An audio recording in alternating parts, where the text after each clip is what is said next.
Alright, Assalamualaikum dan selamat sejahtera semua. Boleh dengar suara saya? Okay. Okay, so tanpa membuang masa, jom kita start market outlook pula dah. Live trading kita pada hari ini. Okay. Right. So okay, so hari tu kita start dengan capital 30 US dollar. So kita dah berjaya menaikkan capital sehingga 50 US dollar dan selepas itu kita drop balik sehingga ke 31 US dollar dan pada hari ini semalam saya dah berjaya naikkan balance jadi 37 dan hari ini kita dah berjaya recover semula position kita. Equity dah naik ke paras 52 US dollar pada ketika ini. So, yep, we are on track untuk kita punya sesi live trading daripada 30 kita nak increasekan sehingga menjadi 1,000 US dollar. Walaupun perjalanan kita masih lagi jauh, but kalau tengok position ni not bad pada belah petang ni. So pukul 4 ni pun waktu di UK sudah mulai aktif. Okay, so that's why pair ni berjalan dengan begitu cepat lagi. Dan US dollar masih lagi dalam keadaan melemah, so pound dijangka akan meneruskan kenaikan lanjutan untuk tempoh jangka masa panjang sebenarnya. So kita dapat lihat pergerakan yang agak volatile pada ketika ini pada sesi dagangan di UK.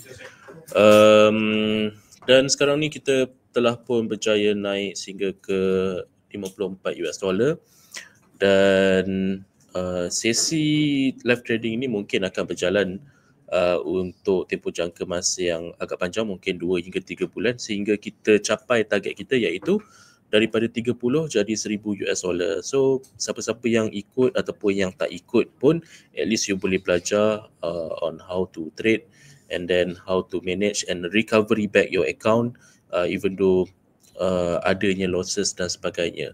Okay, so macam saya cakap, as long as your margin level cukup, then you will be fine. But right now, jangan follow saya sangat kerana margin level saya pun is around 1,000. So this is considered like medium risk, and if below than that, then it's going to be high risk. But the reason why I keep on entry dekat entry point yang betul because of yang pertama, the trend akan continue to the upside, okay, mengikut daripada apa yang saya nampak sekarang. Okay, ada potensi untuk dia melakukan kenaikan lanjutan ke paras yang lebih positif untuk tempoh jangka masa panjang. And I target kita akan dapat lebih kurang, kita akan naikkan kita punya capital daripada 30 menjadi 100 pada minggu hadapan, dan by the end of this week ataupun by the end of this week lah. Okay, dan kita akan lihatlah pair mana yang sesuai untuk kita masuk, dan selepas itu mungkin kita akan dan kita akan lihatlah daripada masa ke semasa apakah yang akan berlaku dekat dalam pasaran. Dan semalam kita ada a few position, GJ pun saya close awal semalam dan hari ni dia naik. The reason why I close is because of I masuk pada belah petang semalam, dan selepas tu pada belah malam ada lagi satu position iaitu CAT JPY as suspected melakukan kejatuhan sebenarnya disebabkan oleh pada awalnya dia naik, okay, dan selepas tu mengalami kejatuhan pada belah malam and benda tu hit my SL, okay, yang itu hit SL, but GJ cover balik benda tu. Dan pada hari ini position dekat GU sangat-sangat cemerlang, okay, nampak. So sekarang ni kita tunggu je lah sampai dia hit TP, dan kita akan all this position will be close, dan kita akan cari pair yang lain pula untuk kita cari entry point yang lebih selamat. Okay, so I have seen that some of you ada yang dah start trading, ada yang masih lagi belum, it is okay. But if you have any question ataupun keraguan, boleh boleh tanya saya soalan dan sebagainya lah. So ada soalan Zul, Azhar and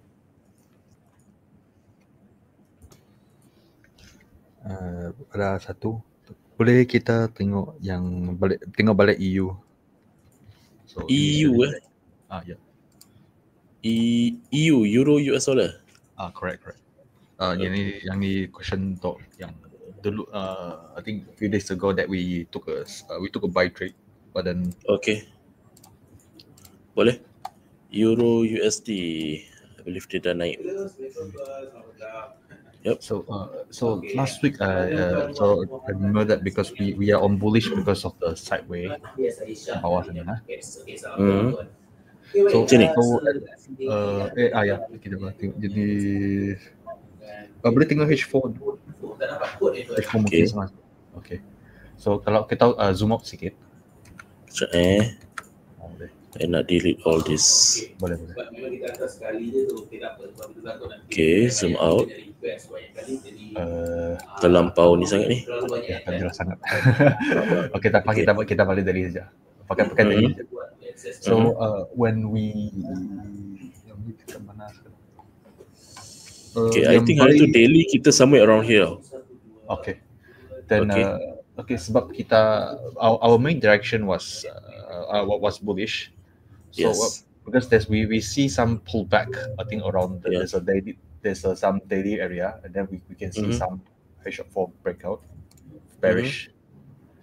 So when we see the price is retracing, like do we need to should we be macam mana kata ya, psikologi memang akan takut sikit lah bila price sedang betul. So how do we approach the situation? Alright, so bila adanya retracement macam ni, of course dia akan bermain dengan psikologi. Dan lagi satu, that's why but kalau you ada holding power, macam hari tu kita tak ada holding power because our capital is very low, betul tak? So kalau I ada more than let's say lah, if I ada 200, 300, I might hold this position. But because of I don't have the bigger capital, then I tak hold this position.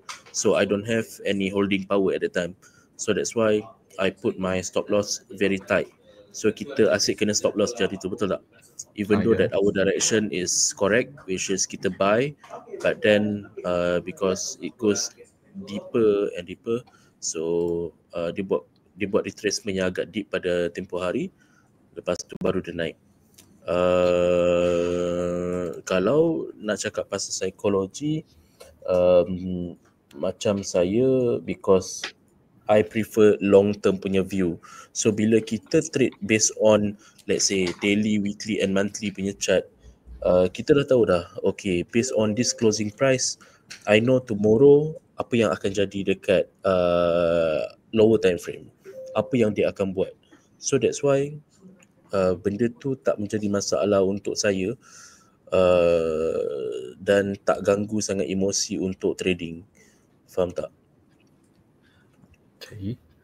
Tapi kalau dekat H4 structure, dia sebab dia macam sideways sudah. So to me it looks like a sign of reversal.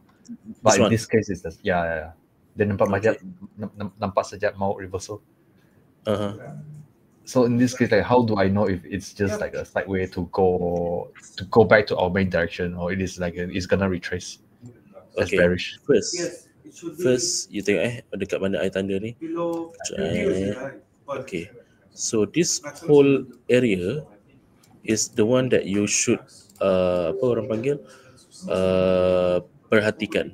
Sebab kalau dalam konsep Dow Theory, trough ni, kalau let's say kalau dia nak berubah arah, this trough need to close below this trough. Okay. Sekarang ni this trough still close walaupun is slightly lower than this peaks. But if you see the whole picture dekat sini, does the peaks is getting higher? Yes. And then how about the trough? Is it getting higher? Yes. This is lowest, second highest, third highest. Okay. Correct or not? Yes. And then dia close dekat sini pun highest trough compared to the previous one.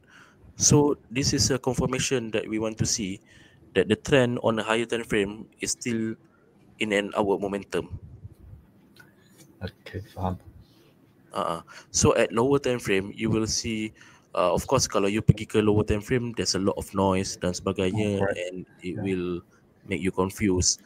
But at least on a higher time frame itself, dia dah bagi kita direction, clear direction.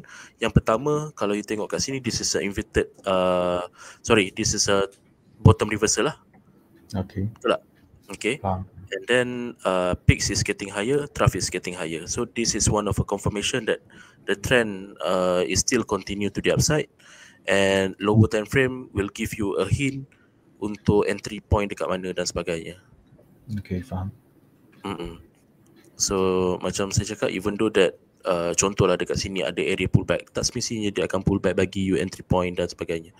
Sometimes tak kena pun SNR tu. So kita tak boleh nak expect yang dia akan kena. But this peaks and trough as your guideline to put your pending order accordingly lah. Okay, faham. Okay. So ada lagi soalan? Azhar? Tadi siapa tanya, Zul ke N? N N saya. Okay. Zul tiada. Okay. Alright. Okay. Apa lagi yang you guys nak tahu? Selain daripada trading, mungkin nak tahu tentang fundamental ke, intermarket analysis ke? Just let me know that I will explain. So when we using Dixie as correlation, I think.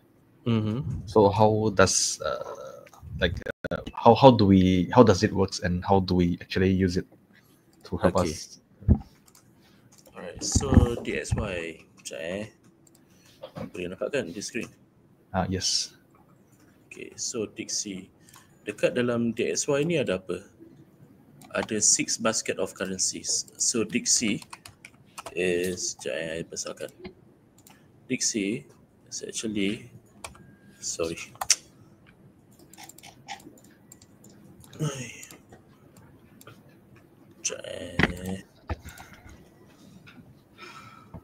kenapa pula dia jadi terbalik?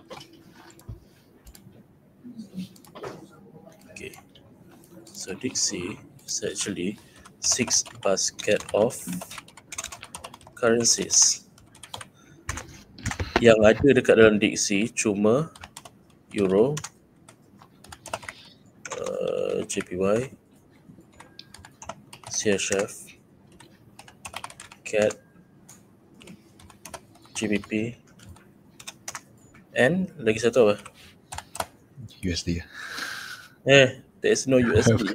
Okay, dekat dalam Dixie, walaupun nama dia US dollar index tapi tak ada US dollar. So yang ada adalah Euro, Japanese yen, CHF, CAD, pound, and also apa lagi satu? New Zealand kah? NZD? No.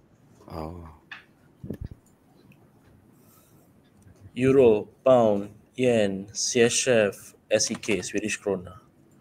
Okay, so this is a list of currencies yang ada dekat dalam 6 basket of currencies yang ada dekat dalam Dixie.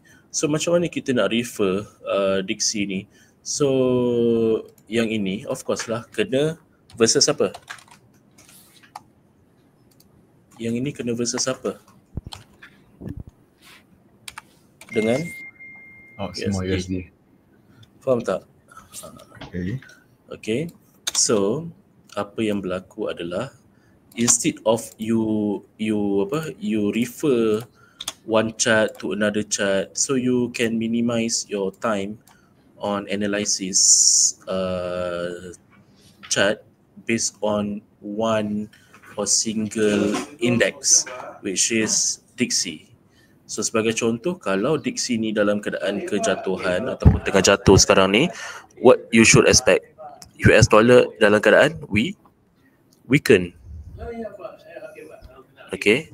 Walaupun dekat dalam diksi ni tak ada USD, tetapi dia mengukur kekuatan 6 mata wang ini against US dollar. These 6 basket of currencies nak tengok dia punya strengthen against US dollar. So dalam keadaan macam ni, USD dalam keadaan jatuh. Jadi kalau kita refer kat sini, kalau kita buat comparison dengan euro US dollar, so nampak tak? Ini adalah diksi, ini adalah euro USD. So the pattern is the same but mirroring. Nampak tak? Dia terbalik je. So bila kita refer kepada satu chart, kita dah boleh dapat jawapan dekat chart yang lain. Faham? Does it mean negative correlation kah, cikgu? Yes, correct. Okay. Okay. Alright. So untuk euro US dollar is negative correlation, betul? Yes. Okay.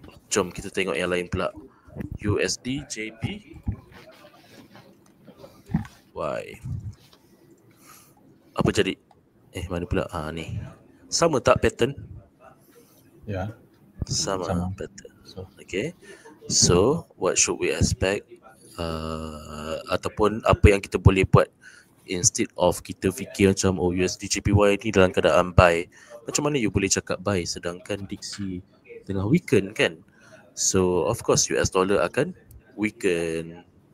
So kita boleh analyse based on single index dan kita boleh dapat jawapan untuk kesemua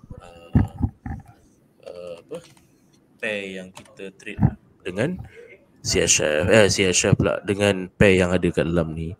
Okay, so ini adalah USD CHF pun sama juga. So nak kena faham juga setiap currency ni ada dia punya kriteria yang tersendiri. Maksudnya dia punya risiko yang tersendiri. Ada yang riskier currency, ada commodity currency, ada safe haven currency. So dekat sini mana satu yang riskier currency? Riskier currency is euro. Okay, so this is a riskier currency. In general or right now? In general. Okay. Okay, kenapa dia dianggap sebagai mata wang berisiko tinggi? Kenapa euro dianggap sebagai mata wang berisiko tinggi? Siapa tahu? High volatility maybe. Okay, US dollar and euro is one of the currency yang didagangkan dalam keadaan volume yang tinggi dalam sehari. Okay, lagi? Tak tahu.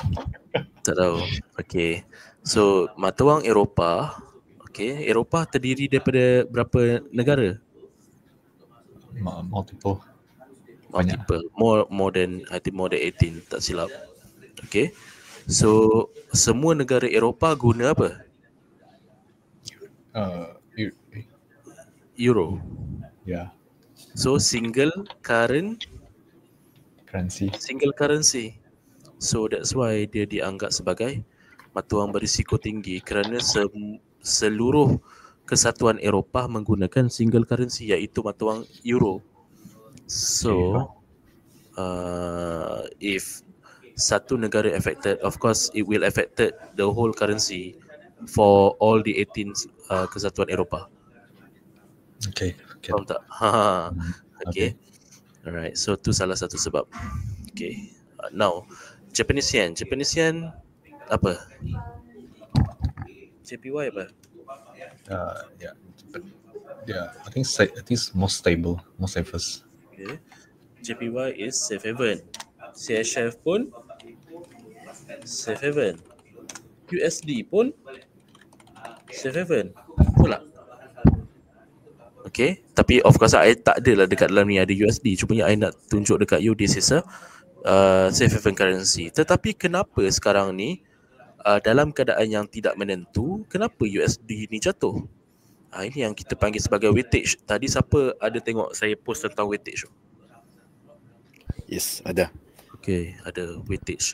So weightage ni dia nak tengok pemberat lebih kepada mata wang apa, disebabkan oleh apa dan sebagainya. So tidak semestinya kesemua mata wang safe haven ataupun safe haven punya instrumen sebagai contohnya komoditi dalam bentuk metal dan sebagainya yang bersifat safe haven akan dimasuki oleh pelabur apabila sesuatu terjadi dekat dalam pasaran. Tidak semestinya. Disebabkan oleh keadaan yang tertentu. Sebagai contohnya sekarang ni, kenapa ada aliran masuk dekat dalam CHF dan juga Japanese yen instead of US dollar? Disebabkan yang pertama US dollar terdedah kepada risiko tarif. Itu yang pertama. Lepas tu dengan interest rate yang mungkin bakal diturunkan nanti. Itu yang kedua. Yang ketiga adalah disebabkan oleh indeks Amerika Syarikat yang jatuh dengan begitu mendadak sekali menyebabkan adanya kejatuhan nilai mata wang US dollar. Keyakinan pelabur terhadap ekonomi US mungkin berkurangan. Okay, so itu semua menyebabkan US dollar is not favorable for investor for now. So instead of masuk dekat dalam US dollar, diorang masuk ke dalam CHF dan juga Japanese yen yang lebih stabil pada ketika ini. Okay, now kalau kita refer kepada CHF dan juga JPY, CHF JPY. Okay, CHF JPY ni kedua-dua mata wang apa? Safe haven. Safe haven. So apa yang you nampak sekarang? CHF JPY on a monthly chart, this is a long term trend. Apa yang you nampak? Naik ke turun? Naik. Okay, naik. Long term uptrend. So kenapa? Sedangkan kedua-dua mata wang ni adalah mata wang safe haven. Kenapa Swiss franc ni naik berbanding daripada Japanese yen? Swiss is stronger. Because it's stronger. Yes, kalau based on technical, it show you that Swiss franc is stronger than Japanese yen, but there must be a reason why. Okay. Ni kita tak taruh apa-apa indikator lagi ni. We just want to find a reason why Swiss franc is stronger in a longer term run compared to Japanese yen. Number one, because there is no clear direction from BOJ or Bank of Japan in terms of their money policies, okay, monetary policies. Hari tu diorang dah naikkan, lepas tu diorang fikir macam nak turunkan pula. So there is no clear direction ataupun diorang nak naikkan lagi. Itu satu. Yang kedua adalah disebabkan oleh isu geopolitikal di Jepun pada tempoh hari juga dalam keadaan yang tidak menentu. Dan di Switzerland, okay, dianggap stabil dan juga ianya adalah pusat kewangan. Okay, so di Switzerland terdapatnya pusat kewangan dan juga negara mereka dalam keadaan yang stabil menyebabkan aliran kemasukan dekat dalam Swiss franc lebih sesuai berbanding daripada Japanese yen ataupun di Jepun. Boleh faham? Okay, boleh. Alright, so itu adalah dia punya reason behind movement ataupun kenaikan harga dekat dalam CHF JPY. So sekarang ni kalau you tengok pada tempoh hari, kenapa adanya kejatuhan? Disebabkan oleh Bank of Japan naikkan interest rate. So kalau tak percaya, kita boleh tengok BOJ interest rate. Okay, bila dia naikkan pada tempoh hari on 19 March 2025. So dekat sini bila ni? March 2025, March, somewhere around here. Okay, so after BOJ naikkan, it start to pin down. This is 2024. Sorry, 2024 Okay, sorry. March, ni 2024, ni March. Yeah. So kalau ni March, somewhere around here. So March 2024, BOJ interest rate held at steady at 0.5. Bila dia naikkan bila dia naikkan hari tu?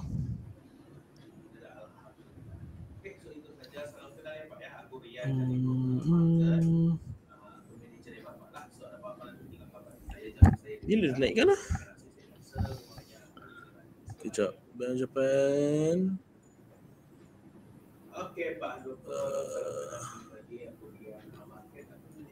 Itu bukan cikgu, January 24th, 2025. Mana. Yeah, tu.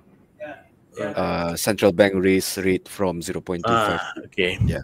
So January 24th 2025. So January kat mana?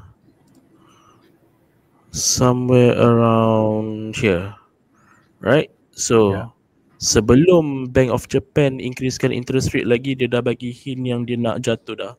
So that's one of mystery about technical analysis. Ahead of fundamental, the price has jalan dulu sebenarnya based on technical. So apa yang berlaku dekat sini kalau kita tengok January 24th, somewhere around here lah okay, somewhere around here. So BOJ increasekan interest rate and then suddenly there's a gap down.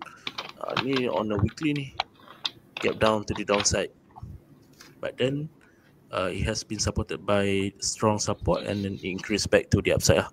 So kalau kita tengok kat sini pun on a weekly time frame, this is considered as a distribution dah sebenarnya kan, but then there is no clear direction for BOJ and the price has been increased back to the upside lah. Dan lagi satu, disebabkan oleh tarif dan sebagainya, menyebabkan Swiss franc ni lebih selamat untuk dimasuki berbanding daripada Japanese yen. Okay, faham. Right. Okay, so what happened to our position ni? 14. Tadi berapa Tadi bukan dah 17 ke?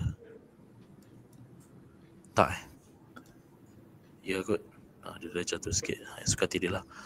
As long as ada potensi untuk dia naik lagi, then should be okay. Okay, so we managed to recover back this account up to $50 back. So we have long way to go, but don't worry, we will get there.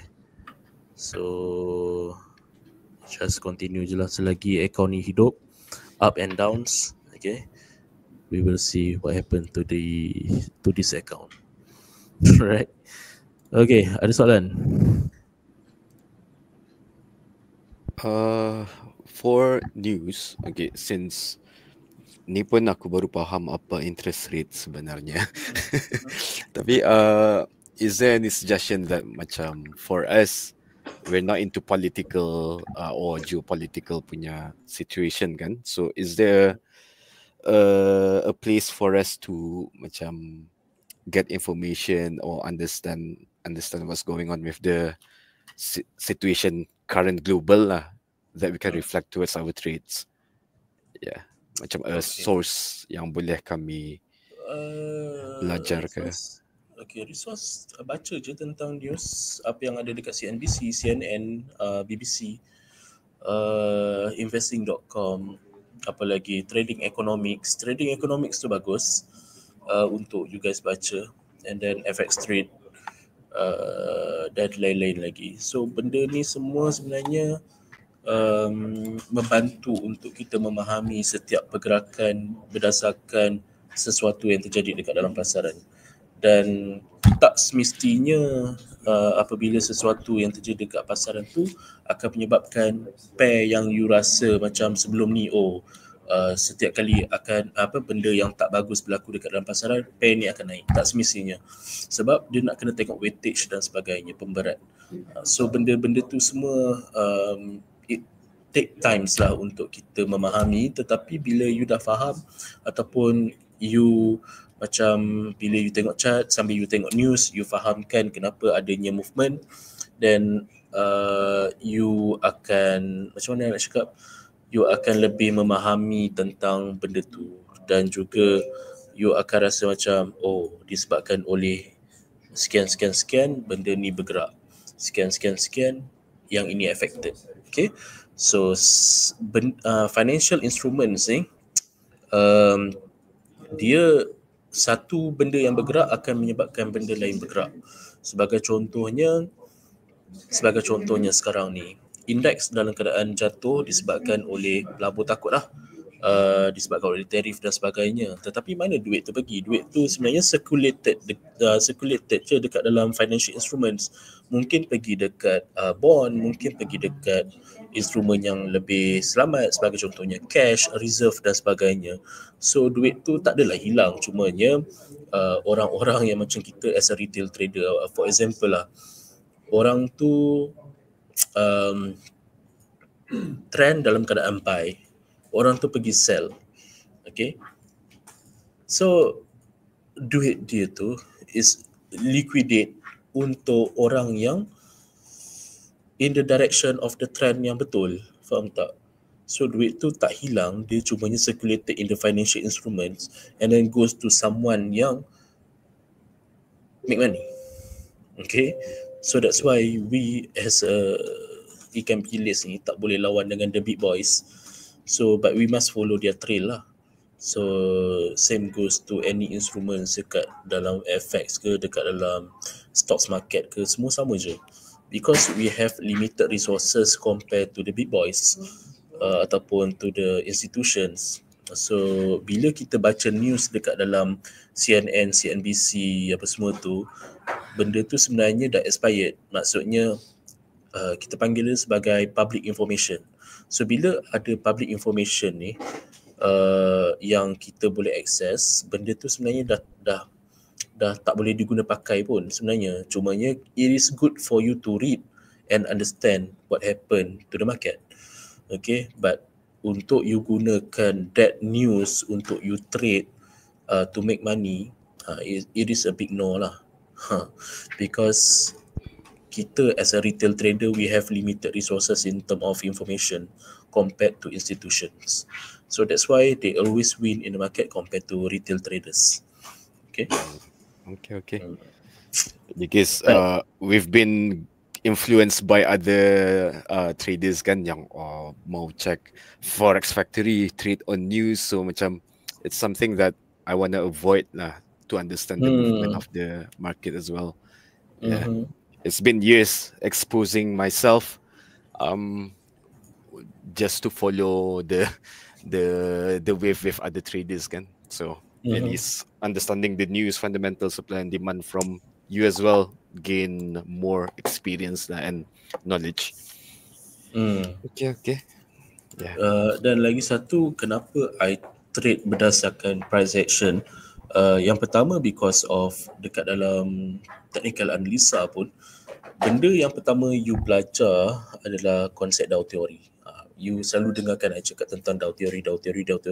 Because the reason why I emphasizekan tentang Dow Theory ni, because benda ni benda yang basic.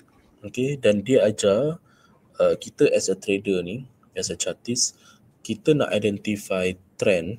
Okay, kita nak identify market ni berdasarkan 3 benda je. Okay, market action. Okay, so market action ni terbahagi kepada 3, price, volume and open interest. So kita nak study tentang price, kita bukan nak study tentang all the other indicators.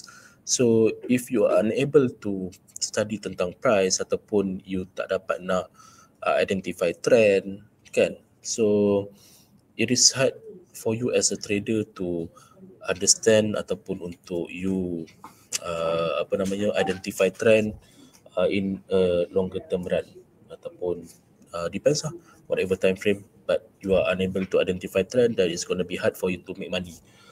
Same goes to me, even though that I sometimes also make mistakes in terms of walaupun kita dah nampak longer term trend, okay, macam I cakap dekat you, Euro US dollar kan nak naik, tetapi bila kita entry kena SL, it is not because of your analysis is wrong, but entry point might be one of the thing. Second, tight SL, but your analysis is correct or not? I told you guys hari tu Euro US dollar nak naik, but then kita tak ada rezeki dekat dalam tu. Kita punya entry point dah betul lah, cumanya it goes deeper and then they fly. So untuk I gambling, untuk re-entry balik dekat dalam pair tu yang I dah kena SL 2 kali, I tak nak faham tak? Because yang pertama, kalau I keep on repeating entry dekat pair yang sama, I akan ada tendency untuk revenge trade. Makes sense. Hmm. Yeah. So Experience. might as well I find another pair yang give me a clear direction. For example macam hari ni punya. So dia akan menyebabkan I punya emosi tak terganggu dan I boleh hold my position. If you can see right now kan, I didn't put any stop loss pun, betul tak? I didn't put any stop loss pun. Correct or not? Yeah. I just put my TP. The reason why is because of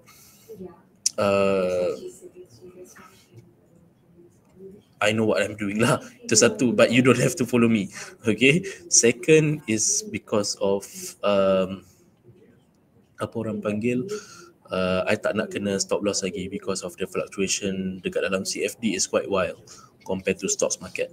So that's one thing lah. Okay, tapi terus terang lah I cakap, because before this, bila I jarang buat live trading tau dengan orang. Jarang gila.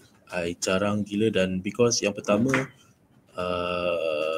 bukan kita nak tunjuk kehebatan tu satu. Second is because of trading is very personal. Third is gonna kacau my emosi. I can say that bila I buat live trading dengan you guys hari tu, it's kacau a bit in term of finding a clarity in the direction of trends.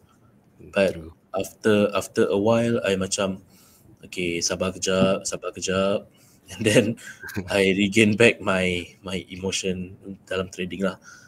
So that's why kita dapat lihat progression in this live trading is still in a positive punya trend. Okay. Tapi susah lah, tapi memang susah. So siapa-siapa yang cakap trading tu senang, tipu lah. Tapi trading tak senang lah. Tapi it's doable lah. Okay. Kalau trading nak kaya, have you seen someone kaya because of forex trading? I don't see. Probably, I would say kalok lah. Is it the same language kah? Sama kah bahasa kalok? Kalok tahu kan? Tak. Luck. Oh, luck. Yeah. Maybe. But have you realized this or not? 90% of trader yang kaya is from stocks market. Yes. NIB. NIB Okay lah. Jual kos juga. you may join a market SIB. Because I have a friend, IB. Every one lot a trader trades, he gets around 21 cents or $2 kah? $2.21. Yalah. Can you imagine? 10 people? Yeah, but dia punya follower is more than 300, 400 people. Yeah, but imagine there's a broker that can give you like $15 per lot or more. Oh, can make more.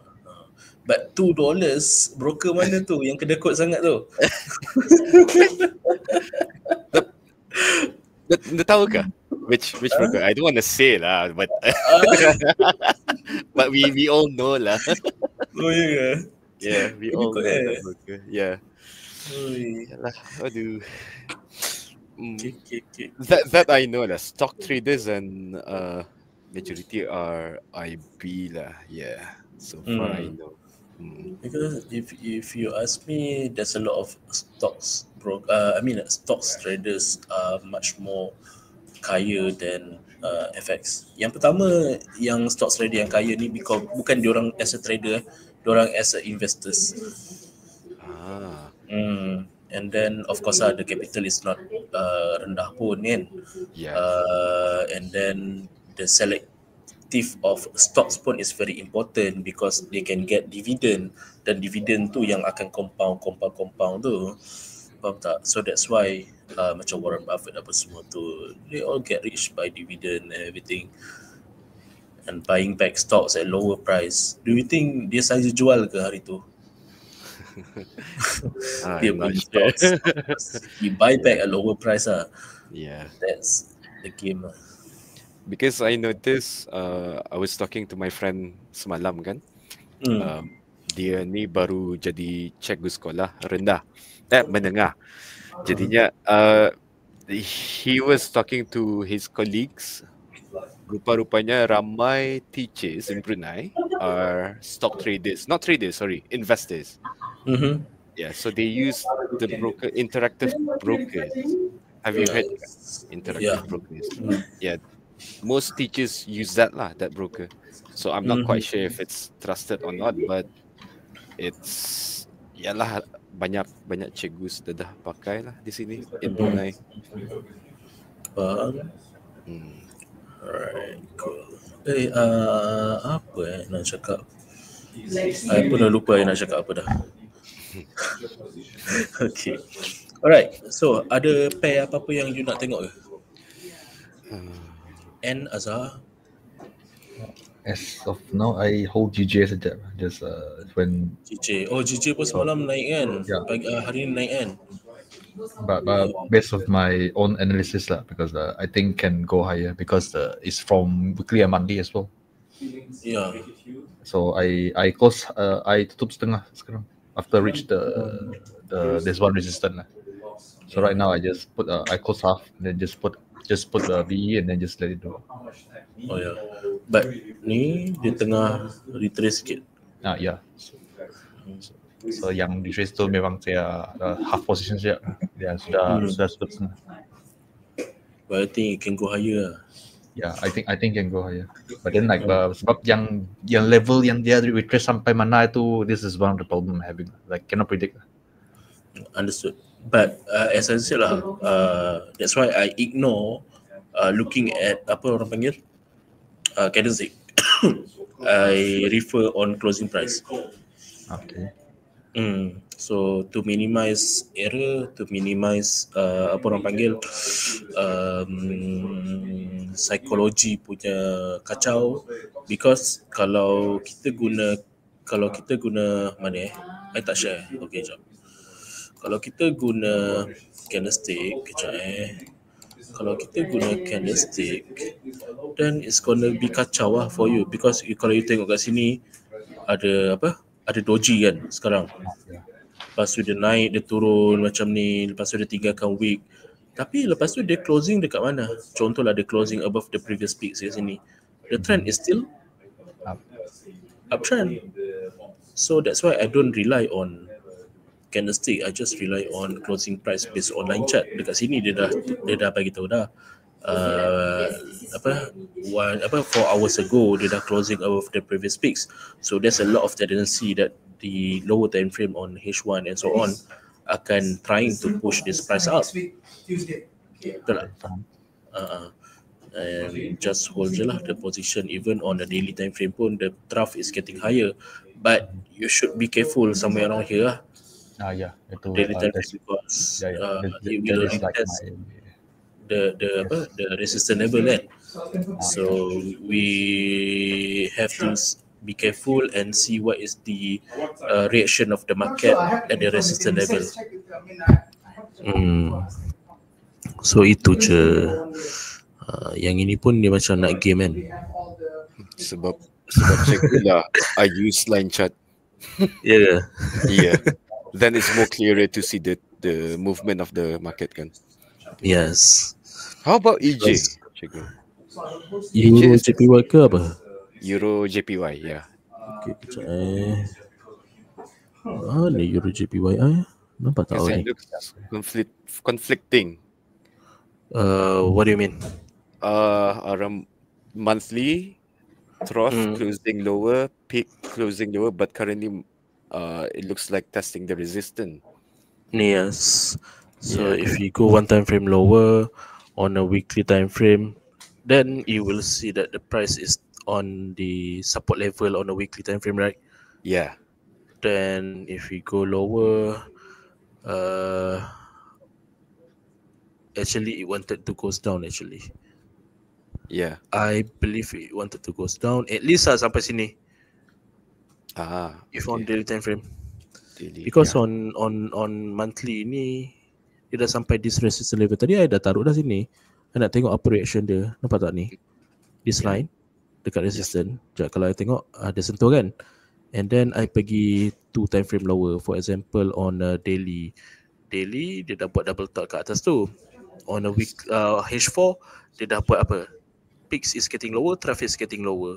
Reversal. Yes, tapi kalau you nak try, boleh je lah try kat sini. Kita taruh kat sini sell on breakout. Okay. Dah. Okay. Okay. Alright. Kita try lah.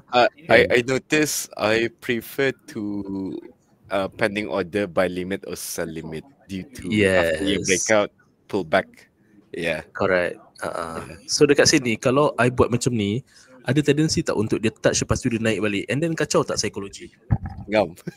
Kacau lah kan, betul tak? Yeah.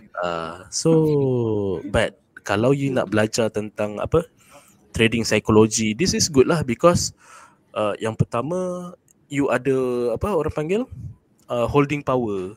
Belajar tentang holding power. Bila ada floating, but you kena ingat balik, aku trade berdasarkan trend. Yes. Aku dah tahu dah trend ni nak jatuh. It is okay.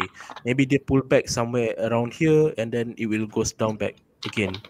Faham tak? Sebab sekarang ni kalau kita tengok kat sini pun, the peaks is getting lower, correct or not?